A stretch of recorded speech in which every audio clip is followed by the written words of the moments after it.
malgré qu'il y a pas étage à moja, malgré qu'il n'y a aucune requête, tous les autres mais pas un problème. tout celui ayant un problème, Na napenda Mungu apate kusaidia. et souhaiterait que Dieu puisse l'assister. Atanyorosha tu kidole wakati tutaanza kuomba. Il ne lèvera que son doigt au moment de la prière. Tukunyosha kichwa tutaomba Mungu. Inclinons la tête pour prier Dieu. Baba Mungu mtakatifu, Mungu yetu. Baba mtakatifu, Mungu yetu. Père Saint qui est dans les cieux, Tunakupigia asante mkubwa sana. nous te remercions grandement, Juu unatulinda sisi wote wazima. car tu nous as tous gardés en vie.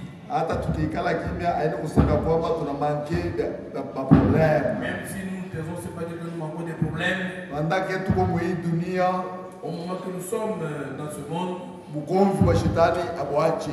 la bataille du diable fait rage. Na tunajua kusema kwamba kama jua inaanguka hivi ni neema yako. Nous savons qu'à la tombée du soir comme ça, si nous y sommes, c'est par ta grâce. Unajua kila kilole kile kinanyanyuliwa. Tu sais le pourquoi de chaque doigt levé. Nyuma ya kila kilole kuko Et problème. au bout de chaque doigt, il y a un problème. Na tunatafuta resolution yenye kutoka Et kwako. nous cherchons la résolution venant de toi. Baba ubanyoloshe mkono Étant ta main, Seigneur, ule wote alinyosha kidole que tout celui qui a étendu sa upate main kujibu kuhitaji yake eko nayo. puisse répondre à sa requête qu'il a. Kwa sababu wewe uko Mungu mwenye kujibu kwa mahitaji ya watoto yako. Car toi, tu es un Dieu qui répond à la requête de ses enfants. Baba, sasa vile wewe uko sawa sawa jana leo hata milele. Père, comme tu es le même hier, aujourd'hui et éternellement, Tuuze tena magonjwa katikati yetu. guéris encore les malades parmi nous. Baba, unyoroshe kila mmoja mkono. Étends ta main vers chacun de nous. Tunapenda mwanzo wa ibada ya leo Nous voulons que le début du culte d'aujourd'hui mpaka mwisho yake tupate kubarikiwa tena. et sa fin, que nous puissions être bénis encore une Na fois. hiyo tunaomba ni mjina Yesu Kristo Bwana Et nous wetu. prions le tout au nom de Jésus-Christ notre Sauveur. Amen. Amen. Mungu apate kumibariki. Que Dieu puisse vous bénir. Hivi tutasimama tu tusome neno ya Mungu. Ainsi, nous allons nous lever pour lire la parole de Dieu. Tutasoma katika kitabu cha Mathayo. Nous allons lire le livre de Matthieu. Mathayo sura 5. Matthieu chapitre 5. Kuanzia mpaka pale. Nous allons commencer à partir de là. Voyant la foule, Kisha kuona makutano, Jésus monta sur la montagne. Yesu akapanda mlima. Et après qu'il se fit assis, Na kisha kuikala, ses disciples s'approchèrent de lui. wanafunzi wake wakamkaribia. Puis, ayant ouvert la bouche, Kisha kufungua kinywa yake, et les enseigna, akawafundisha et dit, na kusema, heureux les pauvres en esprit, heri wamaskini katika roho, car le royaume de cieux est à eux. kwa sababu ufalme wa mbingu ni wao. Heureux les affligés, Heri wenye kuhuzunika, car ils seront consolés. kwa sababu wao watafarijiwa. Heureux les démoniaques, Heri wenye kukosa salama, car ils hériteront la terre. kwa sababu watarithi dunia.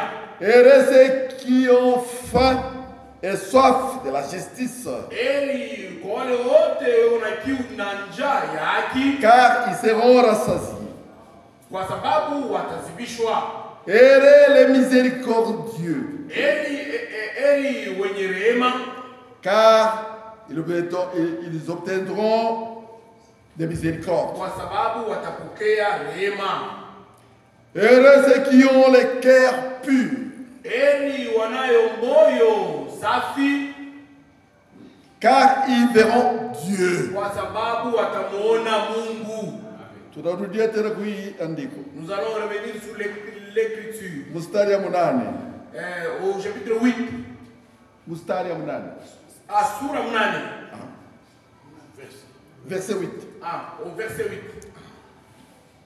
Heureux ceux qui ont le cœur pur, Heri wanayo moyo safi, car ils verront Dieu. kwa sababu watamuona Mungu. Mungu abariki kusoma neno yake. Que Dieu bénisse la lecture de sa parole.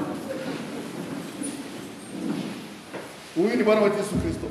C'est Et ça, c'est le Seigneur Jésus-Christ. Ni maparole ilitoka mkinywa yake. Ce sont les paroles venant de sa bouche. Alianza kufundisha banafunzi yake. Il enseignait ses disciples.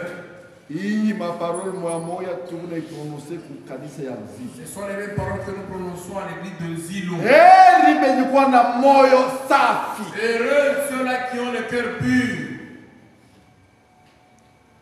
Kwa maana batamuona Mungu. Car ils verront Dieu.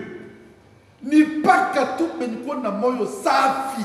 C'est uniquement ceux-là ayant un cœur pur.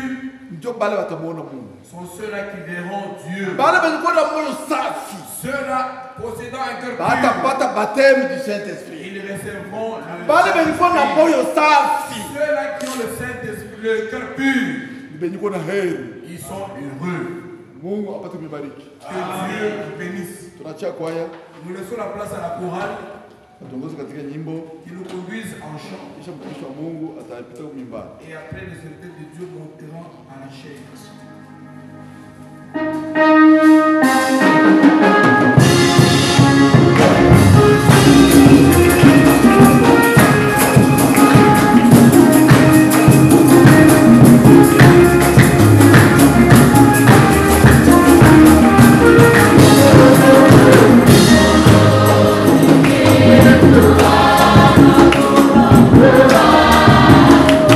Yeah.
Que Dieu vous bénisse tous.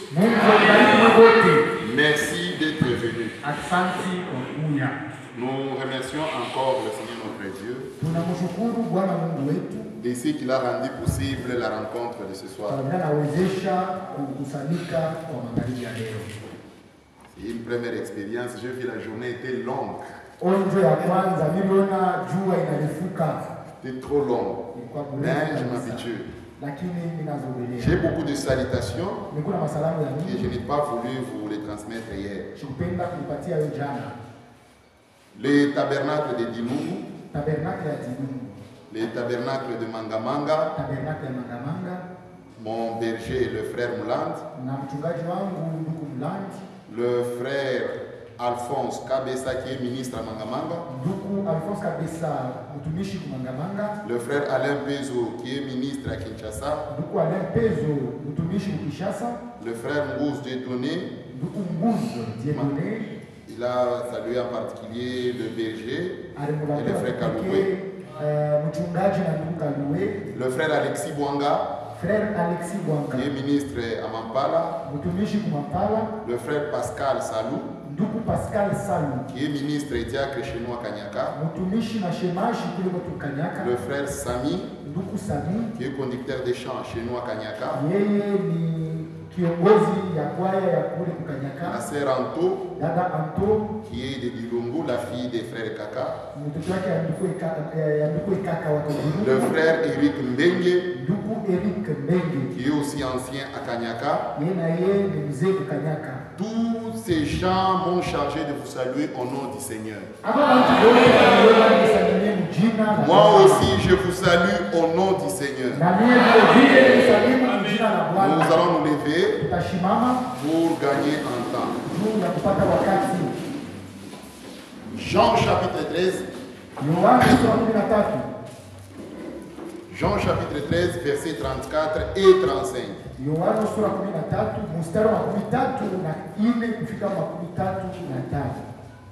Nous lisons. Je vous donne un commandement nouveau.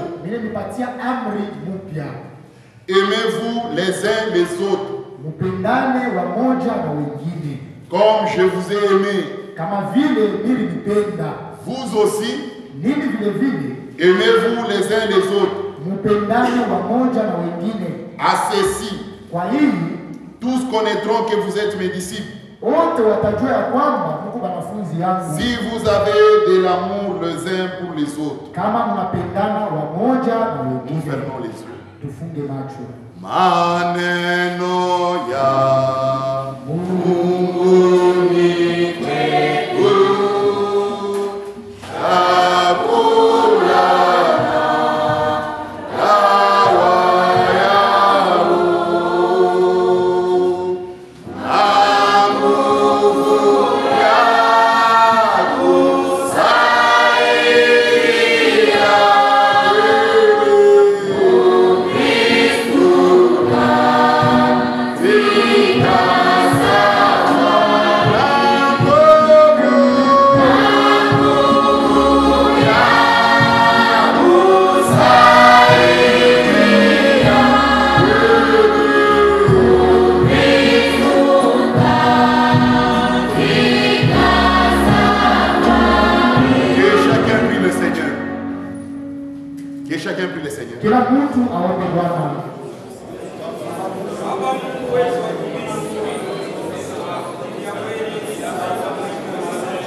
Notre Dieu, notre Père,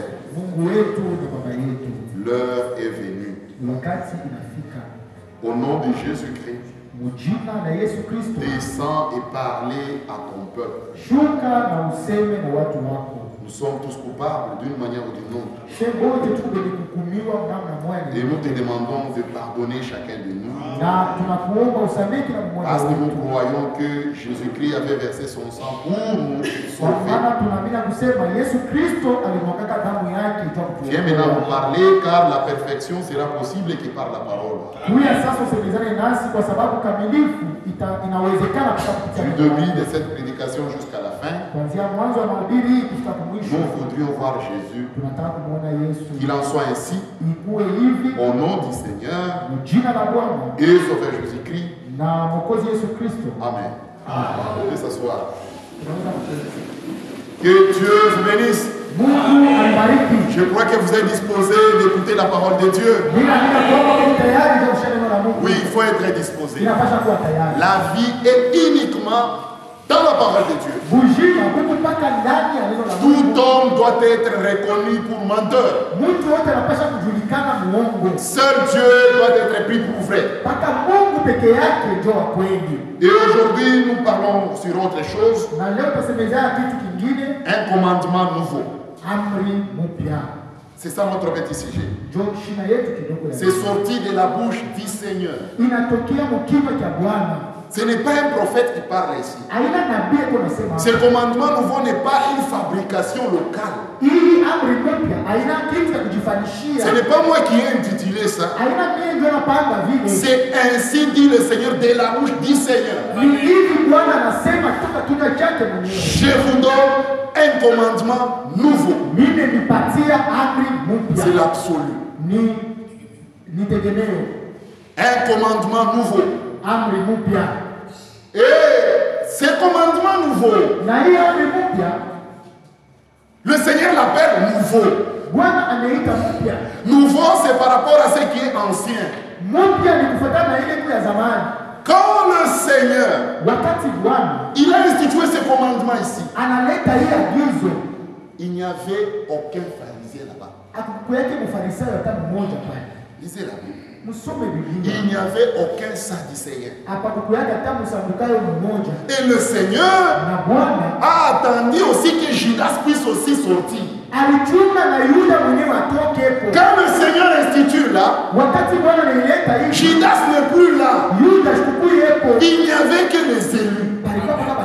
C'est un commandement nouveau. Même si je vais le prêcher devant tout le monde. Mais en réalité, ça ne concerne que les élus. Parce que Judas n'était pas là. Il n'y avait aucun dénominationnel. Il n'y avait que les élus du Seigneur. Voyons cela. Prenons le verset 30. Jean 13, 30. Regardez. Judas, ayant pris le morceau, c'est à de sortir. Il faisait nuit. Écoutez maintenant le verset 31. Lorsque Judas fit sortir,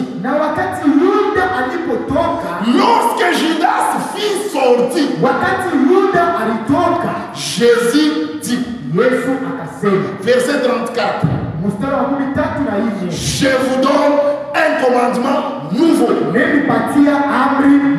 Seigneur a attendu que Judas puisse partir. Parce que ce commandement ne le concernait pas. Ce commandement nouveau, c'est l'amour du vin. Ça ne concernait pas Judas. Le Seigneur a attendu. Il savait que les pharisiens ne sont pas là. Les sadducéens, les hérodiens ne sont plus là. Mais il a constaté que Judas était là. Le Seigneur a attendu que Judas aussi puisse partir. Quand Judas est sorti, la Bible déclare, Jésus dit, je vous donne un commandement. C'est pourquoi un Judas ne peut jamais aimer de la manière du Seigneur. Tu peux voir un frère qui n'a pas d'amour, une soeur qui n'a pas d'amour. Tu te poses la question, est-ce que c'est un frère? Est-ce que c'est une soeur? Tu as la réponse cette nuit. Lorsque le commandement nouveau a été institué, Judas n'était plus là. Il ne peut pas aimer de la manière du Seigneur. Cet amour divin ne concerne que les élus. Même si je fais ça devant tout le monde. Les autres verront que ça c'est difficile. Mais les élus diront c'est facile. Pourquoi? Ils étaient là quand le Seigneur l'avait institué. Mais les autres n'étaient pas là. C'est vrai. Dans le monde, on peut identifier chaque catégorie de gens. Quand tu vois quelqu'un qui est en combinaison, trop d'huile et les clés de roue à la main, ça ne demande pas la révélation pour que tu comprennes que c'est un mécanicien. Tu vois, tu pars dans un centre hospitalier, tu vois quelqu'un en blouson, ça ne demande pas la prière pour comprendre que c'est un corps médical. Pourquoi? Ce n'est pas écrit au visage, mais sa tenue l'acquise. Ça ne demande pas la révélation pour faire la différence entre un militaire et un policier. Ce n'est pas écrit au visage. Mais qu'est-ce qui les acquise? Leur tenue. Tu peux dire, ah, ça c'est un soldat, ça c'est un policier. C'est leur tenue qui les acquise. Ils sont identifiables. Ça c'est dans le monde.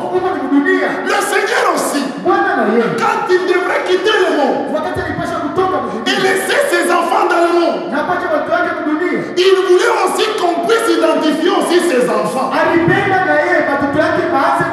Il voulait que ses enfants soient identifiables. Et on ne les identifie pas par la Bible. Non. La Bible est entre les mains aussi des catholiques. Les pentecôtistes ont aussi la Bible.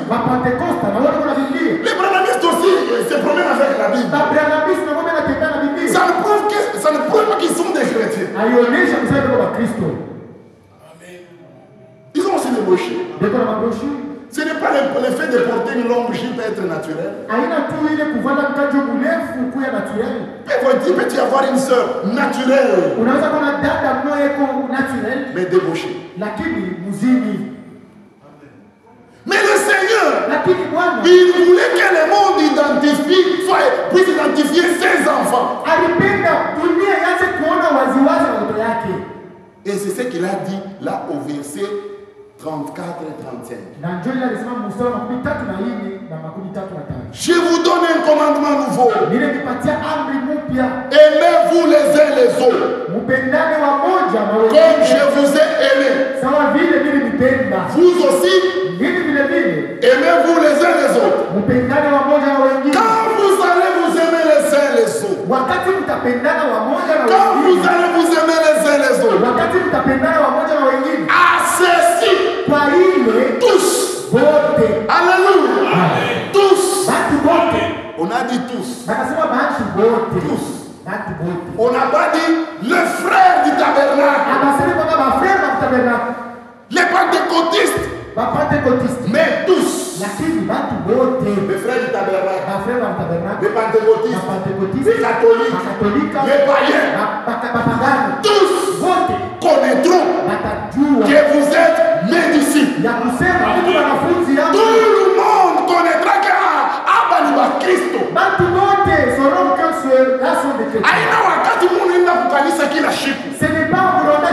Mais quand vous aurez de l'amour les uns pour les autres,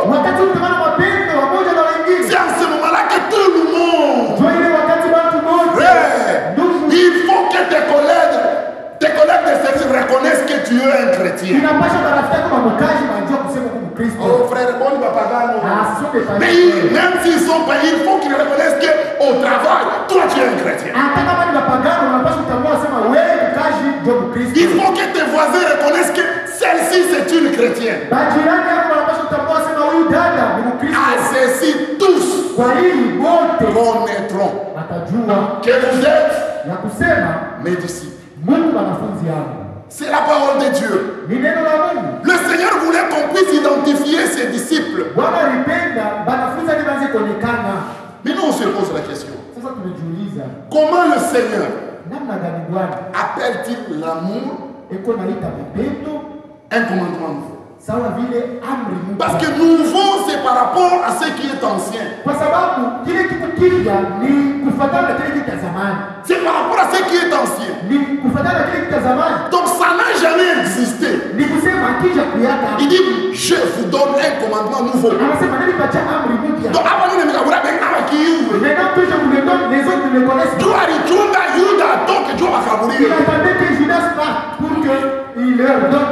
mais quand nous lisons Lévitique,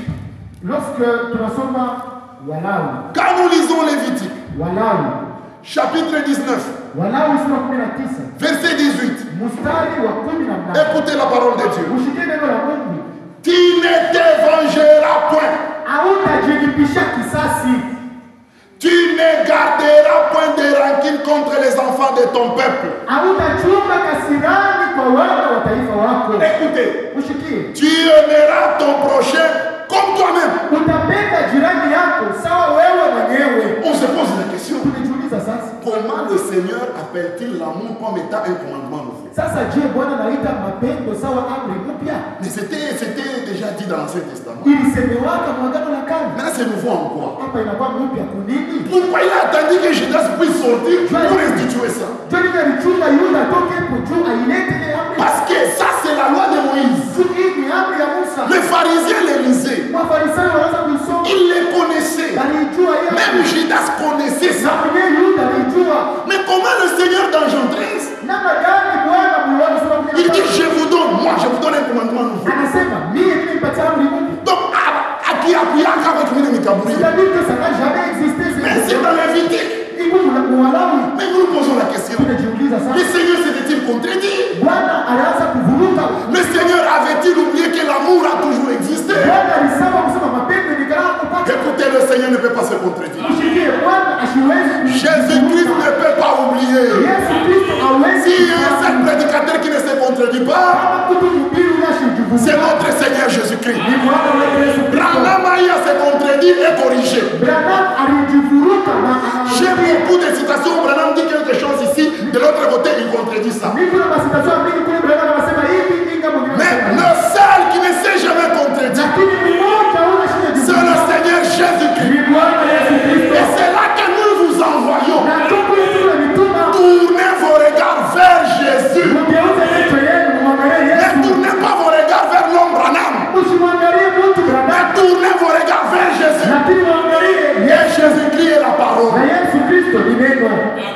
Comment le Seigneur appelle-t-il l'amour un commandement nouveau? Mais c'est ancien. Nous avons lu cela dans Lévitique. Relisons ça. Vous allez comprendre que le Seigneur n'a pas tort. Il dit ce qu'il pense, il pense ce qu'il dit. Relisons. Jean 13, 34. Je vous donne un commandement nouveau. Aimez-vous les uns les autres.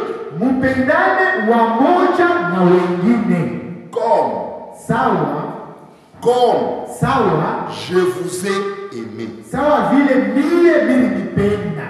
Regardez dans Lévitique 19, 18 où nous avions lu.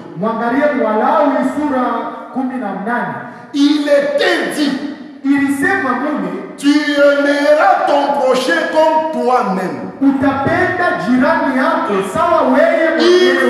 aimer son prochain par rapport à soi-même. Et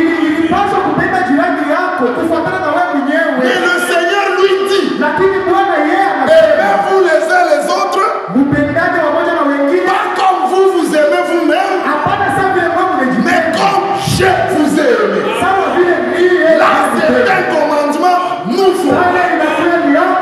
Dans l'Ancien Testament, il était question d'aimer son prochain comme on s'aime soi-même. Maintenant, quand le Seigneur est venu, pour nous les élus, pour l'église épouse, il dit aimez-vous les uns les autres comme moi. Donc notre amour ne doit pas être par rapport à nous-mêmes. L'amour divin que nous devons avoir doit être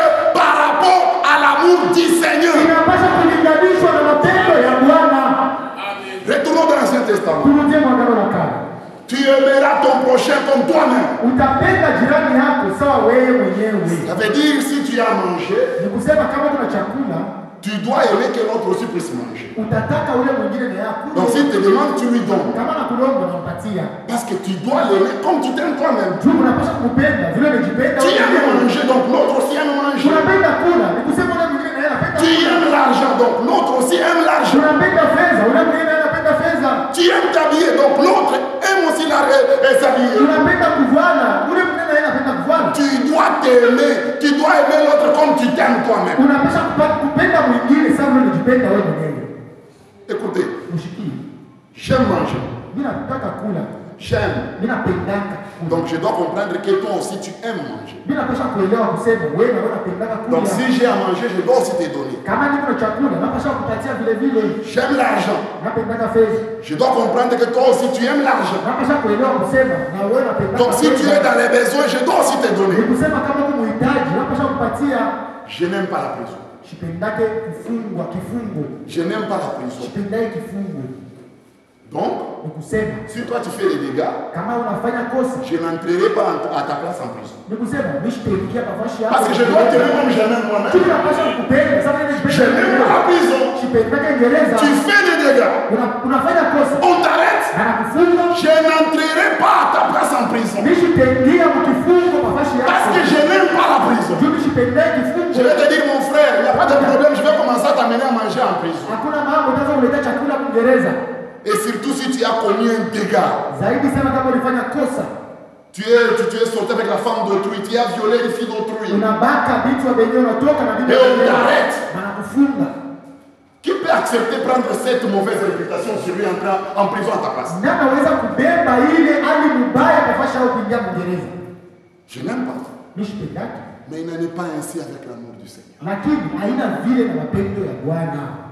C'est toi qui devrais aller en enfer. Ni wewe ulipasha kwenda mgeeni. C'est toi qui devrais mourir. Ni wewe ulipasha kufa. Mais le Seigneur Lakini Bwana a accepté de prendre ta place. alichukua kubeba nafasi yako. Et c'est pourquoi ils m'ont dit, Kama mama anasema, aimez-vous les uns les autres mpendane na watu comme wengine. moi je vous ai aimé. Sasa vile mimi pesa. Cet amour, Ile mapendo il est prêt à mourir pour l'autre. iko tayari kufa juu ya mtu mwingine. L'amour divin, Mapendo ya Mungu qui est le commandement nouveau, iliyo amri mpya. il est prêt Iko tayari à mourir pour le frère. ya kufa juu ya ndugu. C'est un amour qui est tourné vers l'autre. Ni mapendo ile kuangalia mwingine. C'est commandement nouveau. Ile amri mpya. C'est un amour qui aime même celui qui le tuerait s'il a l'occasion. Ni mapendo ile napendaka tangu anaweza kumua kama anapata bahati ya kumua. Un amour extraordinaire. Mapendo moya ya kushangaisha. Un commandement nouveau. Amri mpya. 1 Jean chapitre 3, Yohana wa kwanza sura 3 16 à 18. mstari wa 16 kufika 18. Nous avons connu l'amour Tulijua mapendo en ce qu'il a donné sa vie pour nous. kwa vile alitoa uzima yake kwa ajili yetu. Alléluia. Nous avons connu l'amour Tulijua mapendo en ce qu'il a donné sa vie pour nous. kwa vile alitoa uzima yake kwa ajili yetu. Écoutez maintenant la parole. Ushike saleni. Nous aussi. Na sisi vile vile. Toi aussi. Na wewe vile vile. Toi aussi. Na wewe vile vile. Nous aussi. Na sisi vile vile. Nous devons. Tunapaswa. Pas nous pouvons. Aina tunaweza. Nous devons. Tunapaswa Donner. Kutoa Notre vie pour le frère. maisha yetu juu ya mandugu. Est-ce qu'on peut dire amen? Amen. Frère, à la parole on dit amen. Kuneno tunasema amina. Dans la présence de Dieu, nous sommes une maternité, frère. Ni maternité ndugu. Quand c'est la vérité, on dit amen. Kama ni kweli tunapaswa kusema amina. Ici, on n'a pas des gens qui sont passifs. Hapa tuna watu wale kama sura. Tous nous devons être actifs. Tunapaswa kushiriki na kuchangamuka. Ça doit être la profondeur appelant une autre profondeur. Tunapaswa upande kunaita upande mwingine. Il y a une puissance derrière le fait de dire amen. Huku uwezo kuile tu kuchika amina kuneno la Mungu. Quand tu dis amen à la parole, Kama unasema amina kuneno. donc tu dis que Dieu, tu as raison. Ni kusema Mungu wewe ndio Ça, c'est la vérité. hii ni kweli. Frère, même un démon qui est dans ta vie peut quitter. Hata demoni kama maisha yako yanaweza kutoka. L'amen peut faire descendre même Dieu dans ta vie. Amina inaweza kumshusha Mungu maisha yako. La sœur attire Roy Division de Frère Branham. Ndugu atini wakati ya dada atini wakati ya ndugu Branham Elle a dit seulement amen. alisemaka tu amina. au témoignage que Frère Branham nous donnait. Kuile ushuhuda ndio Branham anasema. Frère, son amen est monté au ciel. Ilipanda kumbingu. Il a pris Dieu dans son trône. Inambeba Mungu. Il a fait descendre le ciel à terre. Inamshusha kwa dunia. Et Dieu dit à Frère Branham, Na Mungu anamwambia Branham. dis à ma fille, Umwambie tu mtu lui demandes tout ce qu'elle a besoin. anaombele yote anapenda. Ce n'est pas parce qu'elle avait prié, Haina njoo ndio. parce qu'elle avait dit amen à la parole. Lakini kwa sababu watu wao Frère, l'amen, derrière l'amen, il y a la puissance de Dieu. kumkombo ya wapi na kuku uwezo ya neno la Mungu. Nous aussi, Na chef vile vile nous devons, tunapasha. pas nous pouvons. Haina tunaweza. C'est une obligation. Hii ni mapashwa. Ça ne concerne pas Judas. Hii aimangalie Yuda. Judas dira, Yuda yeye atasema mourir pour les frères. kufia Rien. hapa. Mais Pierre dira, Lakini Petro anasema à qui irions-nous? C'est toi qui as les paroles de la vie. wewe kuna maneno ya uzima. Sur ta parole, Kwa neno lako je jeterai les filets. nitatupa yangu. Nous devons Tunapaswa donner notre vie kutoa maisha yetu pour le frère. juu ya mandugu. Si quelqu'un Kama mtu possède les biens du monde eko na mali ya dunia et que, na voyant son frère dans le besoin, anaona ndugu yake mhitaji il lui ferme ses entrailles, na anafunga viungo vyake vya ndani, amfungia roho, anakufungia roho. comment l'amour de Dieu demeure-t-il en lui? Namna gani mapendo ya Mungu iko na keti ndani yake? Voyant son frère dans le besoin, Anaona ndugu yake mhitaji, pas attendant que le frère vienne lui demander. haina kusema kuna chunga ndugu yake kwa mlongo. Voyant son frère dans le besoin, Anaona tu ndugu yake, tu as vu que le frère est dans le besoin. unaona kusema ndugu kwa mhitaji. Dieu t'a fait grâce de voir, ma soeur, que cette sœur-ci n'a pas d'habit. Mungu anafanyisha mema kwa kusema huyu dada shida na vazi. Tu as vu Unaona et que tu lui fermes tes na entrailles. kunakufungia tu roho. Comment l'amour de Dieu demeure-t-il en toi? Je, mapendo ya Mungu itaketi ndani yako? Voyant son frère. Anakuona ndugu. Quand tu vois le besoin des frères, donc Dieu t'a choisi pour aider. Ni kama unaona hitaji ya ndugu, ni kusema Mungu anakuchakula ndio kumsaidia. Amen. N'attends pas qu'on vienne te demander. Usichunge baba kulomba. Tout le monde n'a pas le courage de demander. Watu wote wamekanyaga na uendane. Mais Dieu t'a fait grâce d'avoir les deux yeux pour voir le besoin du frère. Lakini Mungu anafanyisha mema ya kuwa na macho mbili kama ya kuona hitaji. Voyant son frère dans les besoins. Anaona ndugu yake mhitaji. Comment l'amour de Dieu demeure-t-il en lui? Namna gani mapendo ya Mungu ndani yake? Qui a prié pour que Dieu le sauve? Nani aliomba juu Mungu amwokoe? Personne. Hakuna mtu kama Dieu nous a vus dans le besoin. Mungu yalitoa mhitaji. Dieu a tant aimé le monde. Mungu alipenda sana dunia. Lui-même est venu. Yeye mwenyewe alikuja. Personne ne l'a appelé. Hakuna mtu alimwita. Il a vu que nous étions dans le besoin. Aliona kusema tu mhitaji. Frère, tu sais que ton frère est dans le besoin. Unaona tu kusema Sœur, tu sais que ta soeur est dans le besoin. Yaani unaona kusema ndio Mais tu attends qu'il vienne te demander. lakini kuna chungu. Ce n'est pas l'expérience chrétienne. Haina watu wa Kristo yule. Voyant son frère Anaona ndugu yake dans le besoin mhitaji. et lui ferme ses entrailles. Lakini anamfungia roho. Comment l'amour de Dieu demeure-t-il en lui? Je, mapendo ya Mungu itaketi ndani ya Petits enfants, watoto wadogo. n'aimons pas en parole, Tusipende tu Et avec la langue. na kwa ulimi. mais en action et avec vérité. Lakini tupende kwa kutenda. Oh bien, que Dieu te bénisse. Oh, upendo Mungu bariki. Oui, que Dieu te bénisse, mais il a faim. Mungu bariki ndio, lakini kuna njaa. Il n'a pas d'habit. Ashina na mavazi. Il n'a pas d'emploi. Ashina na kazi. Pour toi, tu as la possibilité de résoudre ça. Ile wakati wewe unaweza kupatia ile kitu. N'aimons pas en parole et avec la langue, Usipende tu kwa misemo na ulimi, mais en action. lakini kwa kutenda. Les commandements nouveaux, Amri mpya. qui est l'amour divin, Ile mapendo ya c'est Mungu. un amour pratiqué. Ni mapendo ile Ce tunatenda. n'est pas un amour qu'on loge dans le cœur. Haina mapendo ile tunaweka tu Frère, moyo. nous aimons que Dieu vous bénisse, frère. Kupendana bariki dada. Hakuna mambo shulionesha mapendo Pas yako. de problème, témoigne de notre amour. L'amour est dans le cœur. Oh, mapendo kwa On moyo. ne refuse pas. Hatukatale. Fais sortir ça maintenant. Wewe utoshe sasa.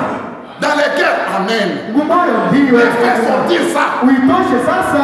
Il faut que le monde voie. Inapasha dunia ione. Mais si toi tu gardes ton amour dans le cœur, Kama wewe unachunga mapendo yako moyo. comment tous connaîtront que vous êtes des disciples? Namna gani watu watambua kusema huyu mwanafunzi? N'aimons pas en parole. Le Seigneur nous a vu dans les besoins. On ne l'a pas demandé. Et il est venu lui-même vers nous. C'est un amour.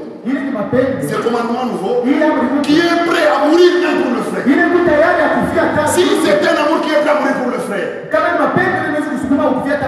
est-ce que tu peux critiquer ce frère? Tu peux le mépriser alors que tu es prêt pour mourir pour lui. Cet amour, c'est un amour qui est prêt à aimer même celui qui le tuerait s'il a l'occasion. Ah frère, une personne qui cherche à me tuer, que je l'aime. Oui, Pierre fera ça, Judas ne saura pas. Dans la prédication ces jours-là sur le calvaire, paragraphe 87-88.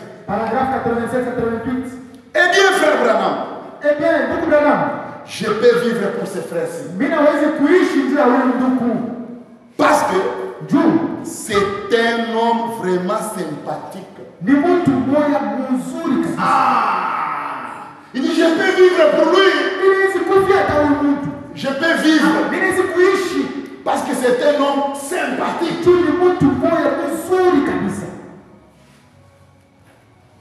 N'est-ce pas? N'est-ce pas ça?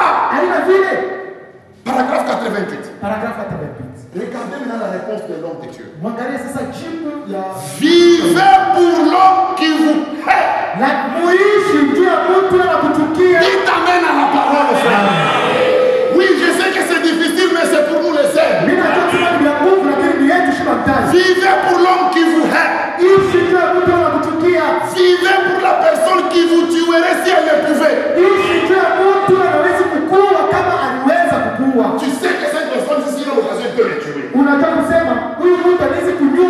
Mais l'amour divin en toi, il aimera toujours.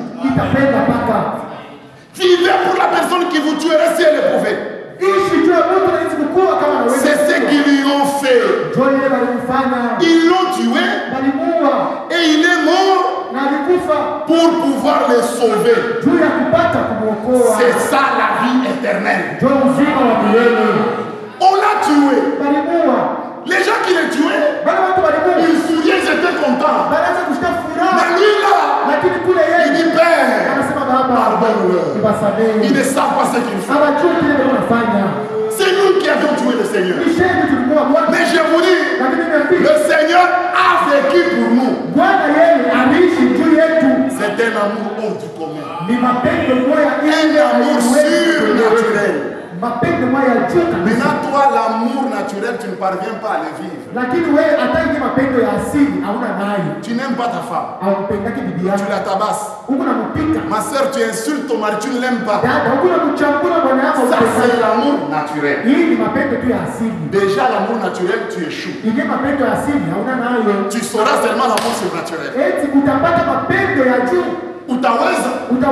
Tu sauras vivre l'amour surnaturel. L'amour qui est très simple. Aimer sa femme. Tu ne parviens pas. Seulement l'amour de mes ennemis. Cet amour, c'est un amour qui protège l'autre. Alléluia. C'est un amour qui protégera toujours l'autre. Il protège même son adversaire. Ça, c'est l'amour divin. Un amour extraordinaire. Un amour qui protège même son ennemi. Il le protège. Saül cherchait à tuer David. Il girait par la mort de David. Mais David avait l'occasion de le tuer. Les hommes de David disent à David, voici le moment. Dieu te donne pour le tuer. David dit non, je ne mettrai pas ma main sur loin de l'Éternel. On appelle seulement les pans de sa robe. Et la Bible dit, quand il a coupé les pans de sa robe, son cœur lui battit. Il est sorti. Anatoka nini? Il est allé loin. Anaenda mbali. Il dit mon père. D'abord là, Kule mbali. il se prosterne même. Anainama. Devant Saül. Mbele ya Sauli. Il dit mon père. Anasema baba yangu. Pourquoi tu me poursuis? Kwa nini unanifukuza? Aujourd'hui Dieu t'a livré entre mes mains. Leo Mungu alitoka mikono yangu. Mais je t'ai épargné. Lakini mimi nakuponesha. Qu'est-ce qui faisait ça dans David? Qu'est-ce qui faisait ça en David? L'amour. Un amour qui est prêt à protéger même son ennemi. Mais aujourd'hui, on a des frères qui portent plainte les autres frères. Incapables de protéger le frère. On a des sœurs qui portent plainte, qui amènent à la police l'autre sœur. C'est une honte.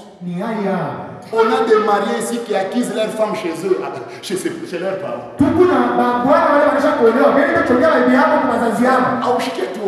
Mon frère, tu n'as même pas honte. Physiquement, c'est ta petite soeur. Tu vas l'accuser chez toi. Papa. Solange n'est pas une bonne femme. Elle me fait souffrir. En tout cas, elle est une mauvaise femme. Tu accuses ta petite soeur. L'amour naturel, tu échoues. Incapable de protéger même ta femme, même si elle est fautive. Même toi, tu acquises ton mari chez toi là-bas. Tu n'as pas l'amour. L'amour protège l'autre. Il protège même son adversaire. L'amour naturel, tu échoues. Comment tu parviendras à aimer de l'amour du Seigneur? Cet amour protège l'autre. Même son adversaire. Lisons dans Jean. Jean chapitre 18. Jean chapitre 18. 7 et 8.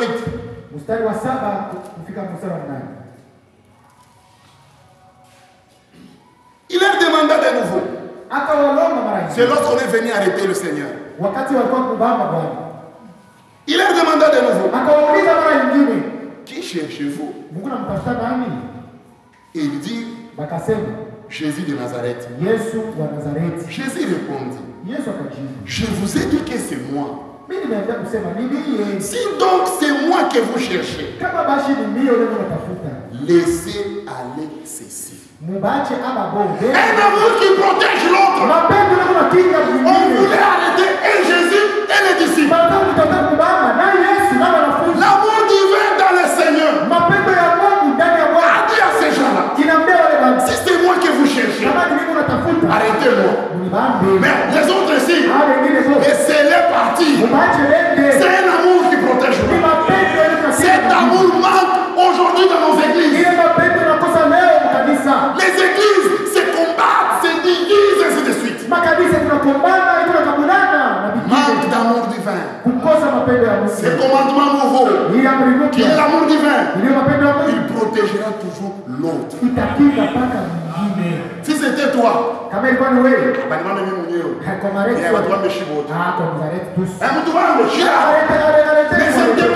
n'était pas le cas avec le Seigneur. Il a protégé les autres. Il s'est livré pour les autres à la place des autres.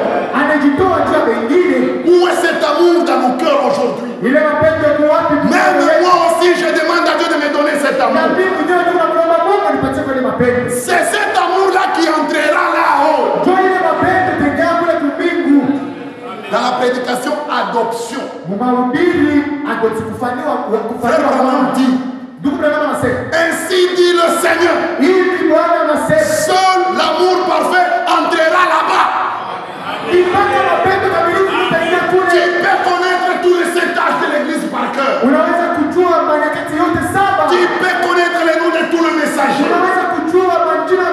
Mais je te dis, seul l'amour parfait entrera au ciel. Nous avons tous besoin que Dieu nous donne cet amour. Un amour hors du commun. Au lieu de se protéger, on commence à se critiquer. Ah, on a tu vois cette soeur? Elle venait seulement occuper la place pour rien. Est-ce que tu sais qu'elle a été engrossée? Donc ça te réjouit. Il est engrossé, toi tu es content. Tu n'as pas l'amour divin. Amen. Unaona les choristes. Tu vois cette choriste. Unaona mhubiri. Tu vois ce prédicateur. Paka kuhubiri onction. Mais kama na mimba. Il prêchait avec onction. Je sais même toi. Donc toi ça te fait de l'argent. Wewe inakupatia furaha. Sa chute te fait toi de l'argent. Kuanguka kwake kunakufurahisha wewe. Quand un enfant de Dieu tombe, wakati mtoto wa Mungu anaanguka, le Seigneur est triste. Bwana anahuzunika. Le Seigneur plaît. Bwana analia. Comment est-il tombé? Inafika je? Mais le diable lui est content. Lakini shetani anashika furaha. Ses enfants aussi sur la terre sont contents. Na watu wake wa dunia anashika furaha.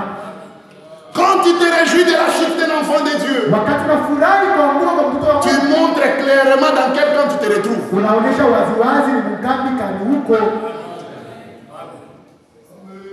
Écoutez, nous sommes dans le voyage. Il n'y a personne qui se décide de tomber, je vais tomber là. Aujourd'hui, peut-être c'est lui ou c'est elle. Mais peut-être toi, c'est demain. Parce que ce n'est pas toi qui tues le Seigneur. Ce n'est pas toi qui tiens le Seigneur. Mais c'est le Seigneur qui te tient. Donc ne te réjouis pas. Quand ton frère tombe, que ce soit un sujet pour toi de prière. Le Seigneur, il a vu Satan réclamer Pierre pour le cribler comme le fromage. Le Seigneur, au lieu de se réjouir ou bien de livrer Pierre, il est allé à genoux. Il a prié pour Pierre. Et il a dit, Pierre, Satan t'a réclamé pour te cribler comme le fromage. Mais j'ai prié pour toi. C'est ça le comportement chrétien. La chute, l'erreur de ton frère doit être un sujet de prédication et de prière pour toi. Pas de joie. Regardez ce que Proverbe 24 dit. Verset 17. Ne te réjouis pas de la chute de ton ennemi. Et que ton cœur ne soit pas dans l'allégresse quand il chancelle. La Bible nous interdit de ne pas nous réjouir de la chute de l'ennemi. Qui est l'ennemi? C'est celui qui ne te supporte pas. Qui gire par ta disparition. Mais quand il chute, la Bible te dit, ne sois pas dans la joie. Ne te réjouis pas. Là, il est question de l'ennemi. Maintenant, qu'en est-il d'une fille ou d'un fils de Dieu qui chute? Là, tu vas te réjouir. Pour l'ennemi, on dit ne te réjouis pas. Regarde le verset 28a. Et le verset 18a. De peur que l'Éternel ne le voie, que cela ne lui déplaise. Unachekelea adui wako la naanguka. Tu te réjouis parce que ton ennemi est tombé.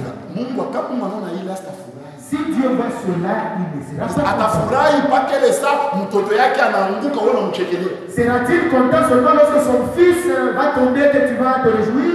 La chute de ton frère doit être ton deuil à toi. Tu dois même gêner pour lui. Un amour hors du commun. Regardez ce que le frère Branham dit. Dans COD, volume 2, page 639, paragraphe 251. COD, volume 2. COD, volume 2. Page 639. Page 639. Paragraphe 251. Paragraphe 251. Il dit, maintenant, nous allons tous faire des erreurs. Souvenez-vous-en. Et quand vous vous considérez les uns les autres, ne regardez pas l'erreur de l'autre. Ne regardez pas l'erreur de l'autre. Vous voyez? Ne faites pas ça. Parce que, souvenez-vous, vous aussi, vous faites des erreurs. Alléluia. Toi, tu te réjouis de ces erreurs. Mais alors, qu'en est-il de tes erreurs à toi? Si toi, tu protèges l'autre, Dieu te protège.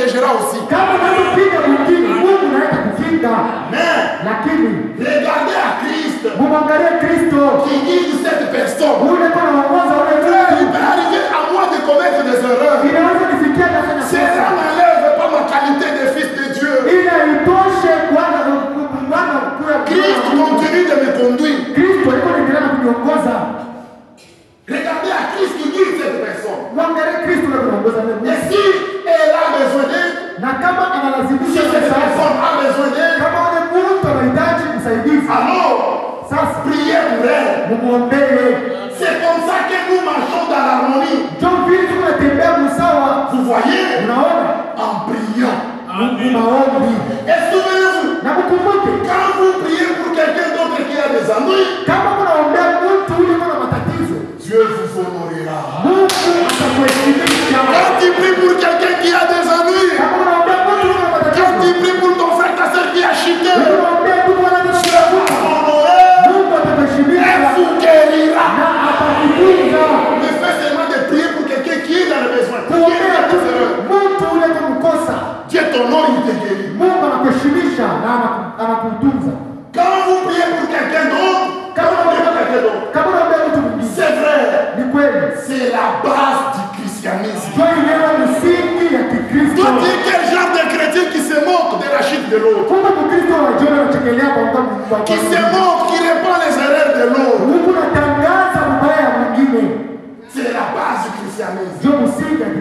S'entraider, s'assister mutuellement, être gentils les uns avec les autres. Alléluia. C'est comprendre mutuellement. Alors, si vous voyez l'erreur de votre prochain, si vous voyez que des gens ont fait fausse route, ne faites pas fausse route avec eux. Mais priez simplement pour eux. Continuez seulement à prier. Continuez simplement à prier. Et Dieu comprendra et rectifiera tout. Par ta prière, tu peux aider le frère qui est tombé. Alors frère, on a pas ma fâche. Les frères viennent seulement occuper. Tu dis ça au païen. C'est le diable qui vous a marqué. Il vous a déjà marqué. Mais toi qui es de Dieu, tu te réjouis. Cet amour, il protège l'autre. Cet amour, il ne veut jamais voir la souffrance de l'autre. Alléluia. Cet amour, il ne veut jamais, il ne supporte pas voir que l'autre puisse souffrir. Il est disposé à prendre même la place de cet homme-là. Regardez le Seigneur. Dans Luc 22, 40 à 42. On lui a montré la coupe du péché du monde. Et comme Jésus était 100% aussi homme, en tant qu'homme, il a refusé. Il dit, moi je suis saint. Mourir pour le méchant. Il dit, Père, c'est possible que cette coupe arrive de moi. Moi je suis né saint. Comment je dois prendre la souillure, le péché des gens? Il dit, Père, que cette coupe aille loin de moi. Quand tu l'as dit ça, il t'a vu souffrir. Tu allais en enfer. Tu allais mourir. Tu étais esclave de la débauche, de Kabondo. Tu allais en enfer. Tu souffrais. L'amour divin en lui, comme cet amour, il ne veut jamais voir l'autre souffrir. Le Seigneur, quand il t'a vu, il m'a vu souffrir. Il a dit, oh Père, parce que moi je veux, j'accepte de mourir pour lui. Cet amour, il ne veut jamais, il ne supporte jamais voir la souffrance de l'autre. Cet amour, il ne veut jamais voir ça. Mais comment toi, mon frère, toi, ma soeur, tu te réjouis de voir l'autre souffrir? Et ça prend la moto. Il a senti maintenant. Quand il avait un véhicule, il donc sa souffrance devient ta joie. Examine bien, tu n'as pas l'amour divin. Parce que l'amour divin ne supporte pas voir la souffrance ou la peine de l'autre. Ésaïe 53, 4 à 6.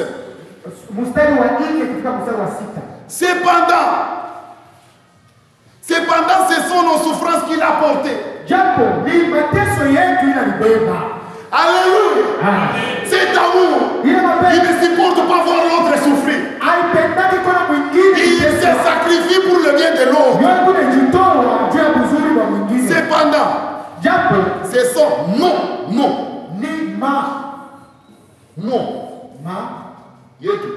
Ce sont nos souffrances qu'il a portées. C'est des non-douleurs qui se chargent. Remarquez, ce ne sont pas ces douleurs à lui. Mais ce sont nos douleurs, nos souffrances. Cet amour ne supporte pas voir l'autre souffrir. C'est de nos douleurs qui se chassent. Verset 5. Mais il était blessé pour nos péchés. Alléluia. Ça c'est l'amour divin. Un amour qui ne veut pas voir l'autre souffrir. Qui se sacrifie pour, à la place de la souffrance de l'autre, lui accepte cette souffrance. Il était blessé pour nos péchés. Brisé pour nos iniquités. Les châtiments qui nous.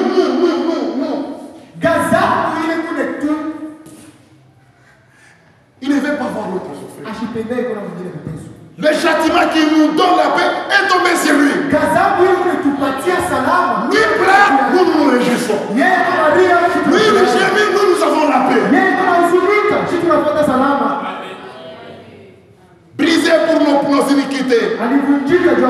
Les châtiments qui nous donnent la paix est tombé sur lui. C'est par ce meurtrissure. Lui il pleure. Toi tu es guéri du sida. Lui il pleure. Tu es guéri de la malaria. Lui il pleure. La pandémie est guérie. Mais lui il souffre. Toi tu es en bonne santé. Le châtiment qui nous donne nous la paix est tombé sur lui. Aimez-vous les uns les autres comme je vous ai. Et l'amour qui prend la place de l'autre. Un jour, frère Branham est en train de prêcher. Dans l'assemblée, un frère et une sœur s'embrassaient. Cette histoire est dans la prédication, l'opprobre à cause de la parole. Il dit, mes frères, arrêtez de faire ça. Nous sommes dans l'église. Il continue. Il s'est caressé dans l'église. Une voix lui dit, ils sont entre tes mains. Tout ce que tu vas déclarer, ça va leur arriver. Alléluia. L'amour divin. Il ne veut jamais voir l'autre souffrir. Frère Branham pouvait dire, devenez des affaires. Sur place là, il devrait devenir des affaires. Mais l'amour divin, il ne veut jamais voir l'autre souffrir. Il ne supporte pas la peine de l'autre. Le frère Branham a dit, je vous pardonne. Quand il a dit je vous pardonne, ils ont commencé à pleurer. Ils se sont agenouillés, ils ont demandé pardon. L'amour ne supporte pas que l'autre puisse souffrir. Anashikia. Ashikwa sama mimi kumtumishi wa Mungu. Dieu l'a frappé. Ne touchez pas à mes mains. Non, ce n'est pas l'amour divin. L'amour. Alléluia. Que Dieu nous donne tout cet amour au nom de Jésus-Christ. C'est cet amour qui entrera au ciel.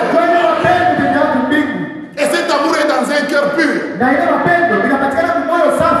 Cet amour, il ne regarde pas à l'état ou à la nature de quelqu'un avant de l'aimer. Cet amour, qui est le commandement nouveau, il ne regarde pas à l'état ou à la nature de quelqu'un avant de l'aimer. C'est un amour sans frontières. Un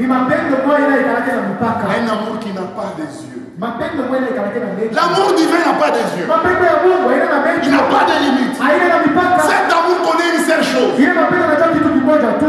Aimer. Kupenda tu. Il ne regarde pas à l'état. Ayaangalia comment. Eko je. Ah, lui, je n'aime pas. Wewe mshi mpendaki. Il est doux. Eko mpole. Kassayen. Ni Kassayen.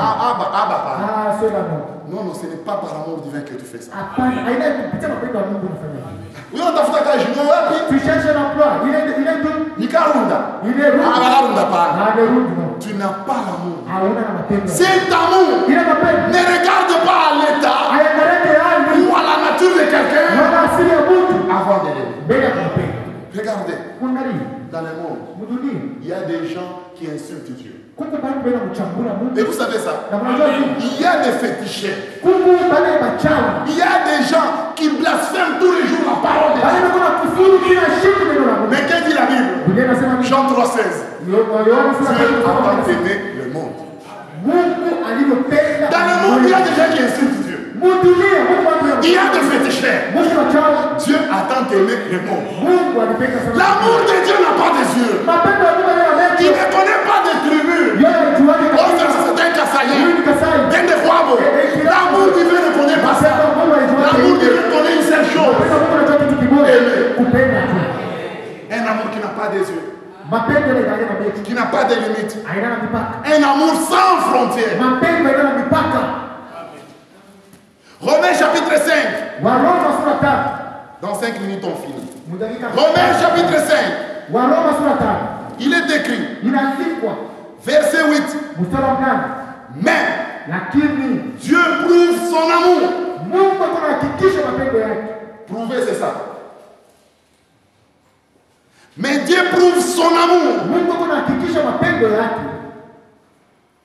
envers nous en ce que lorsque nous étions encore de péché, alléluia, lorsque nous étions encore de péché, Christ est mort pour nous. Il ne regarde pas à l'état. Un amour extraordinaire. Le Seigneur ne t'a pas aimé quand tu as pris la parole. Le Seigneur t'a aimé quand tu étais derrière la boisson alcoolique. Le Seigneur t'a aimé quand tu fréquentais les féticheurs. Quand tu étais catholique, le Seigneur t'aimait déjà. Quand tu avais des gris, le Seigneur t'aimait déjà.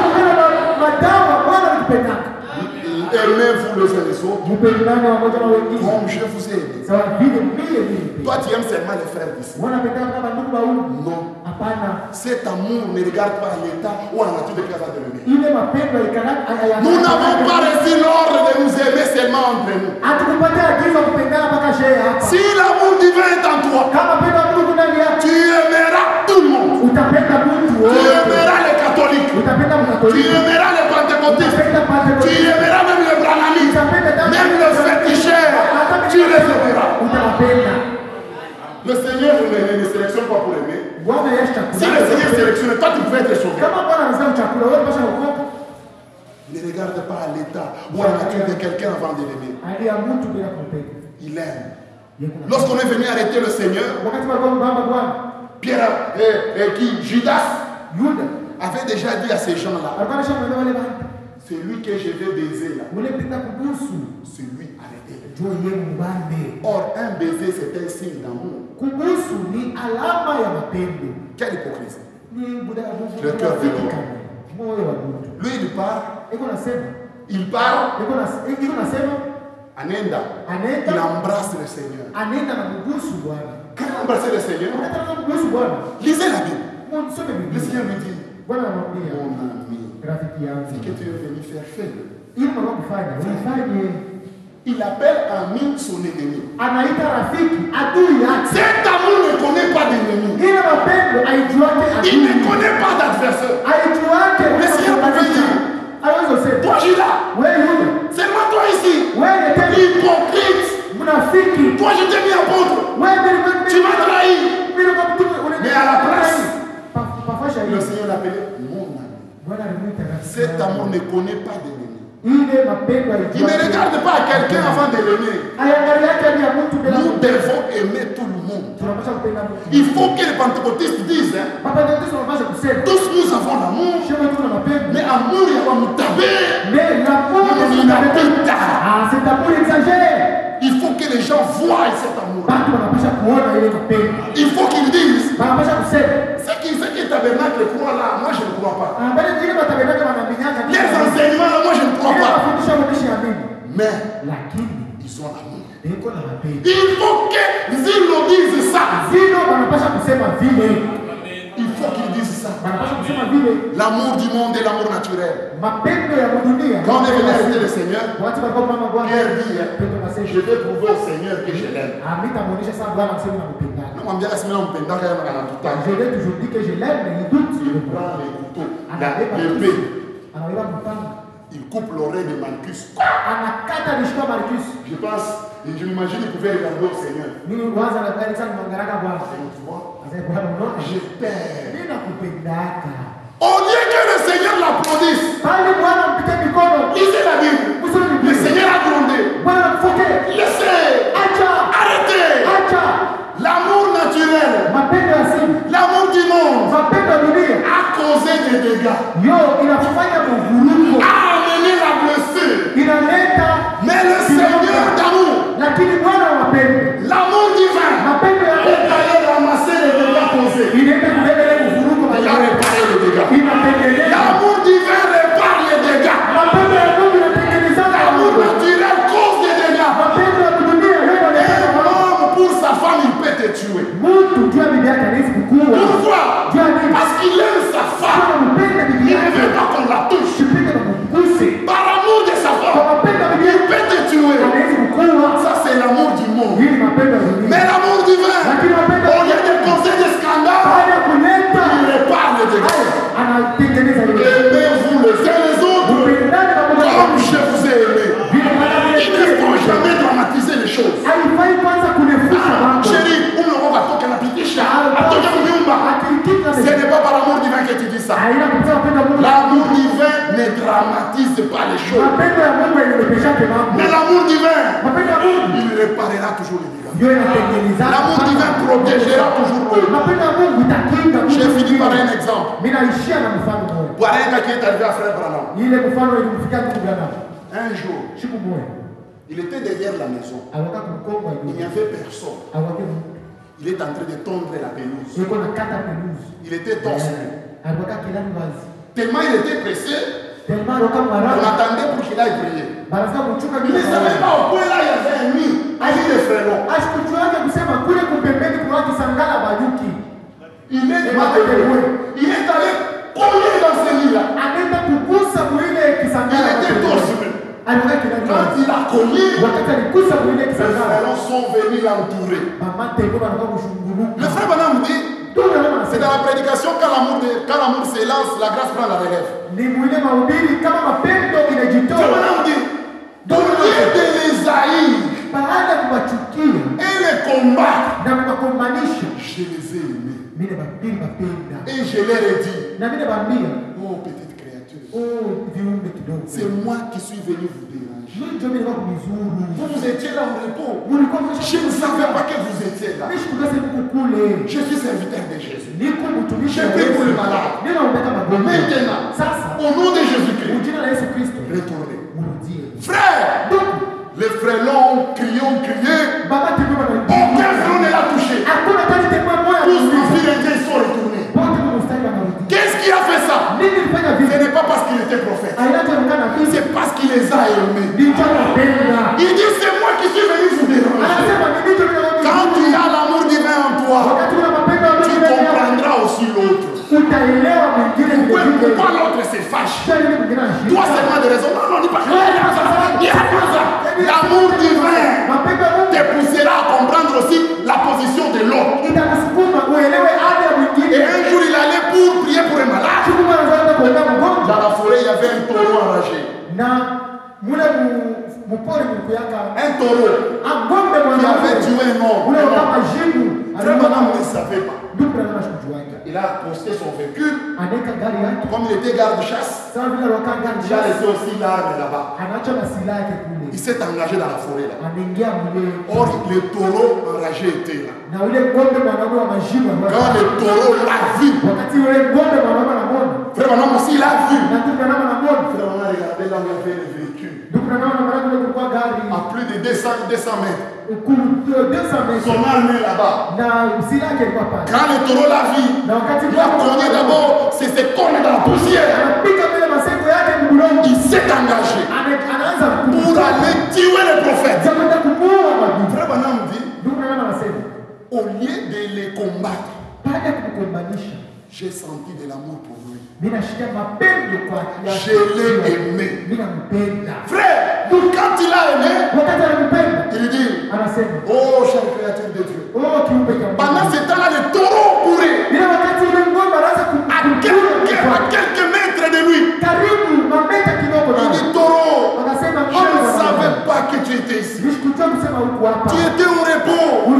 Ce n'est pas toi qui es venu vers moi, mais c'est moi qui ai venu déranger ton repos. Je suis serviteur de Jésus. De l'autre côté, il y a l'enfant de Dieu qui est malade. Je suis en train d'aller prier pour lui. Je t'ai dérangé. Au nom de Jésus-Christ. Retourne.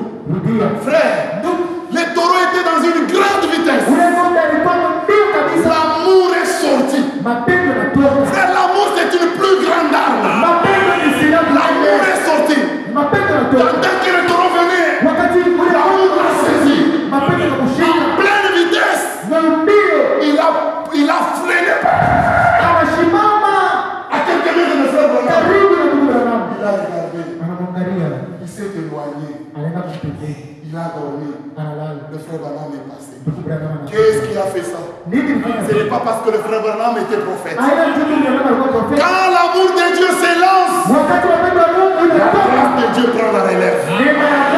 Quand quelqu'un vous combat, il vous cherche toujours des problèmes. Ne rétorquez pas par les problèmes. Projecte l'amour. La grâce de Dieu prendra la relève. Quelqu'un qui te critique, aime-le. Ton mari te fait souffrir, aime-le. Ta femme te fait souffrir, aime-le. Aimez-vous les uns les autres comme je vous ai aimé.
Dieu bénisse richement.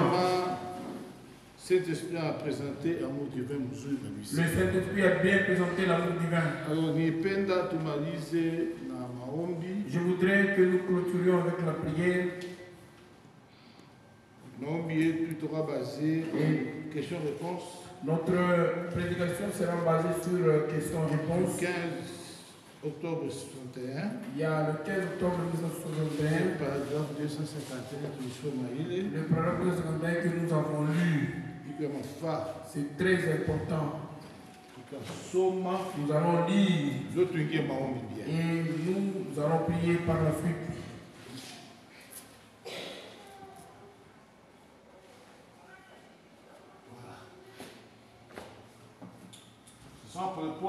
Nous allons lire lentement. C'est très important. Maintenant, nous allons tous faire des erreurs.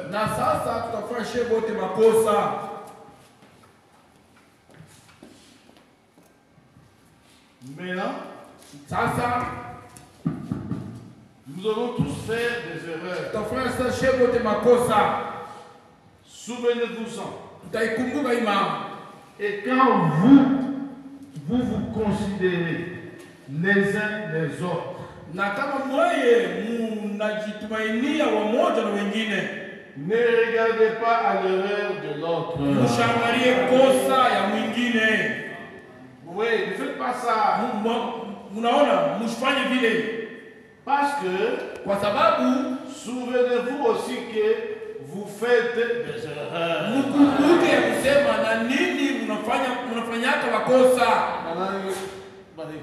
Qui acceptera? Très important. Mais regardez à Christ. Qui guide cette personne. Et si elle a besoin d'aide, allons prier pour elle. Alléluia. Amen. C'est important. C'est comme ça que nous marchons dans l'harmonie. En faisant quoi? En priant. Et souvenez-vous, quand vous priez pour quelqu'un d'autre, il y a des ennuis, Dieu vous honorera et vous guérira. Amen. Nous allons y revenir.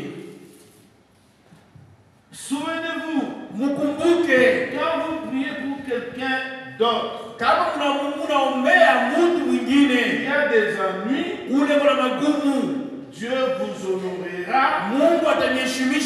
et vous guérira. Tous mes amen bien. Mon ami, vous croyez à cela? Amen. Toi, tu es désordre depuis le... Mais arrêtons le désordre dès aujourd'hui. Et vous guérira. Vous, Nini, quand vous priez pour quelqu'un d'autre, c'est vrai. C'est la base du christianisme. Quelle est cette base? Il est misingi ni nini?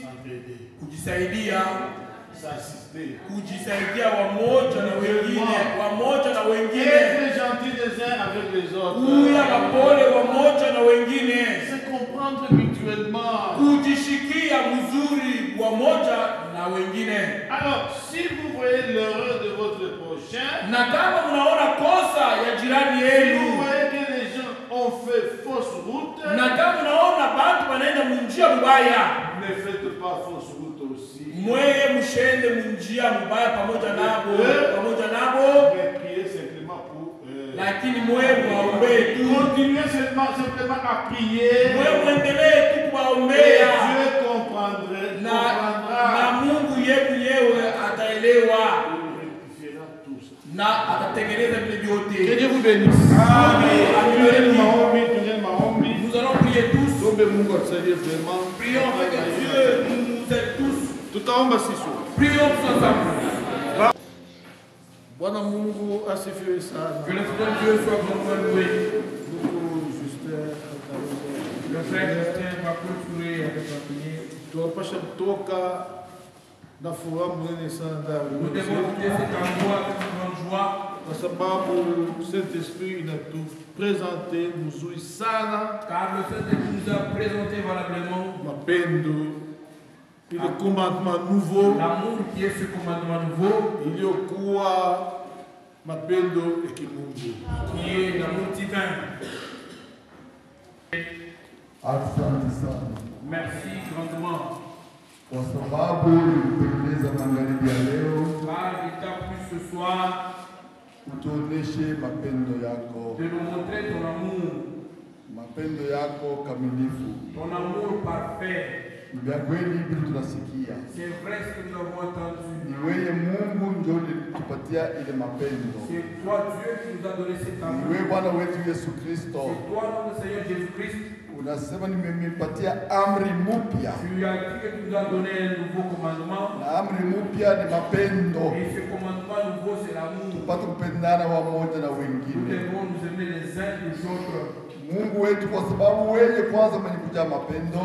Toi qui es plein d'amour, Siku Adamu balikosa, le jour où Adam est tombé, balienda kufichama kwa sababu walikuwa uchi. ils sont allés se cacher parce qu'ils étaient nus. Lakini wewe Mungu mwenye kujaa na mapendo, Tandis que toi tu es rempli d'amour, okuangalia vile walivunja amri yako, tu n'as pas regardé comment ils ont brisé ton amour. me ulibaonesha tu mapendo, Tu leur as présenté l'amour. ukaenda kuwatafuta, Tu es allé vers eux. ukamuuliza uko wapi Tu Adamu. lui as demandé à Adam où es-tu. Ni mapendo likusukuma Mungu C'est wetu. l'amour qui t'a poussé à agir ainsi.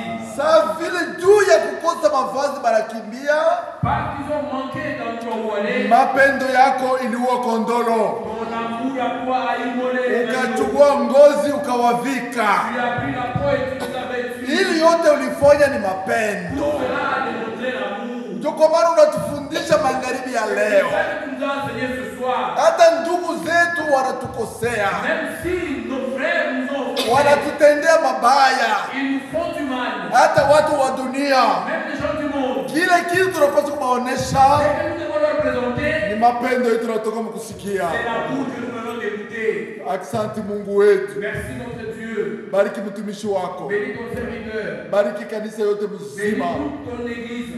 Baba, tunapenda Dieu, utuanime mioyo yetu na mapendo, nous souhaitons que nous soyons animés d'amour. tuanze kutembea na mapendo. Que nous puissions marcher dans l'amour. Ni mpaka bale benye kuwa na mapendo kamilifu ndio bataingia mbingu. Seuls ceux-là qui auront l'amour parfait entreront au ciel. Kama tuna mapendo tutaingia namna gani mbingu? Comment pouvons-nous entrer dans le ciel sans amour? Mungu wetu, tie mapendo yako ndani yetu, Notre Dieu place l'amour en nous. utushike kumkono, Tiens-nous par ta main. kwa sababu tunatembea kama vile walevi, Parce que nous marchons comme des ivrognes. tukunaenda kutibitibia munjia. Nous allons tituber en chemin. Sasa we Mungu wetu tushike kumkono Et toi, Dieu, tiens-nous par ta main. kwa mapendo yako, Par ton amour. ututembeze Fais-nous marcher katika njia ya kwenda kumbingu, vers le chemin menant au ciel. utie mapendo ndani yetu. Et mets l'amour en nous.